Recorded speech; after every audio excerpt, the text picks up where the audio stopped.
Hey, welcome to Manila Updates TV. Please subscribe and press the bell icon for more updates. The headlines are stark. Chinese warships slice through the Taiwan Strait, sending a deliberate and powerful message. On December 28, 2025, the world watches with dread as Beijing signals its patience over Taiwan is running out. The island's 23 million people live under the constant shadow of this threat. Every movement in the strait is analyzed, every signal decoded, as the risk of conflict looms larger than it has in decades. A recent Chinese destroyer's passage through Japanese waters was a direct response to Tokyo's pointed comments, Beijing's way of saying, "Our reach is long and we won't be deterred." This single move has sent ripples of alarm through Tokyo and Washington, showing how quickly words can be met with military countermoves. The seas around East Asia are now a chessboard for great powers, with warships as the pieces. For Taiwan, this is not a distant geopolitical game, it's an existential threat. Fighter jets cross the median line, naval drills simulate attacks, and the pressure is relentless. Yet this has only hardened Taiwan's resolve to defend its democracy and freedom. The world holds its breath as the presence of these warships forces a question no one wants to answer. If China makes its move, what happens next? The answer could reshape the global order and determine whether this century is defined by peace or catastrophic war. This is no sudden crisis, it's the result of Beijing's long-term strategy. China has normalized its military presence around Taiwan, with up to 19 warships patrolling the waters daily. The goal: intimidate, test responses, and slowly erase the boundaries that have kept the peace. Alongside these patrols, China conducts massive military exercises, amphibious landings, air campaigns, missile strikes, broadcast proudly on state media. The message is clear: resistance is futile, and intervention by the US, or its allies, would come at a steep cost. This is gray zone warfare, constant pressure that stops just short of war, keeping Taiwan's military on exhausting high alert. Fighter jets scramble, ships shadow the Chinese fleet, and cyber defenses are always on guard. The aim: drain Taiwan's resources and morale, hoping for surrender without a full invasion. The abnormal has become the new normal. Chinese warships on the horizon are now part of daily life. Air raid sirens, once for drills, now carry a real threat. This relentless campaign has pushed East Asia closer to conflict, making the old status quo feel fragile and unsustainable. The question is no longer if the situation will change, but how and when. If China escalates to a blockade or attack, will the US and Japan intervene? This is the question gripping Washington, Tokyo, and Beijing. The answer is complex. Treaties, economics, politics, and military power all collide. On the surface, it's about defending a democracy from authoritarian aggression. But at its core, this is a strategic rivalry between the US and China, two powers with competing visions for the world order.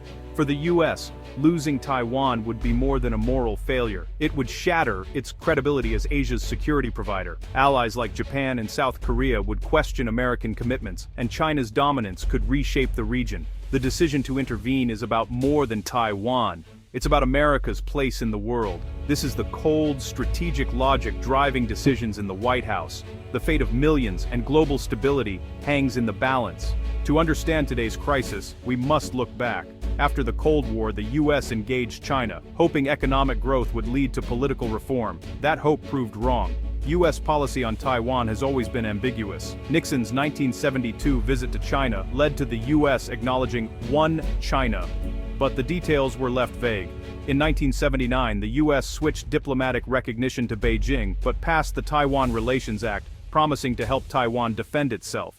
This created a delicate balance. The US recognizes Beijing's claim, but sells arms to Taiwan and maintains unofficial ties. For decades, this strategic ambiguity kept the peace, allowing economic growth and stability. But over the past 20 years, China's power and ambitions have soared. The US has deepened ties with Taiwan, seeing it as key to containing China. Both sides have eroded the old understandings, bringing the region to a state of high tension. The balance is upset, and ambiguity now looks like a recipe for disaster. The crisis is not new. It's the result of decades of shifting power and eroding trust. The old rules no longer hold. The risk of catastrophic misunderstanding has never been higher. America's policy of strategic ambiguity is fraying. The US won't say if it would defend Taiwan, hoping to deter both Beijing and Taipei from rash moves. But in practice, US actions are less ambiguous. Advanced weapons sales, military trainers, and deeper cooperation with Taiwan send a clear signal to Beijing. Washington now sees China as a strategic competitor, not a partner. Taiwan is no longer just a legacy issue. It's a critical node in the first island chain, vital to regional security. Public statements from US officials have created confusion and distrust, raising the risk of miscalculation. The policy meant to provide stability now fuels instability, and the chance of war. US leaders often frame Taiwan as a fight for democracy and the world's semiconductor supply. These arguments are true, but they don't tell the whole story. The US has often prioritized strategic interests over democratic ideals. Alliances with authoritarian regimes are nothing new.